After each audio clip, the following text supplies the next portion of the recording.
বর্ষবরণে ফিলিস্তিনের পতাকা পরে একজন গণমাধ্যম কর্মী এসছেন।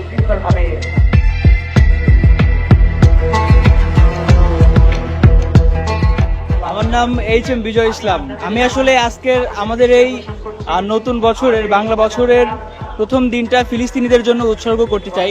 আসলে এখন আমাদের আনন্দের প্রতিটা দিন আমরা আসলে ফিলিস্তিনিদের জন্য উৎসর্গ করতে চাই। আমাদের আনন্দের দিন হোক, দুঃখের দিন হোক, সবকিছু আসলে আমাদের ফিলিস্তিনিদের জন্য। আপনারা ইতিমধ্যে জানেন যে সৌদি আরবে আতশবাজি করে ডিজে পার্টি করা হয়। ফিলিস্তিনে যখন বোমাবর্ষিত হয় তখন সৌদি আরবে ডিজে পার্টি করা হয়। আসলে আমার কাছে মনে হয় যে আমরাও যদি আমাদের যে কোনো একটা দিবস উপলক্ষে আমরা যদি আনন্দ করি, যে কোনো একটা অকেশন উপলক্ষেও যদি আমরা আনন্দ করে থাকি, একটু হলেও আমাদের বিবেকে বাধা দেয় বা খারাপ লাগে।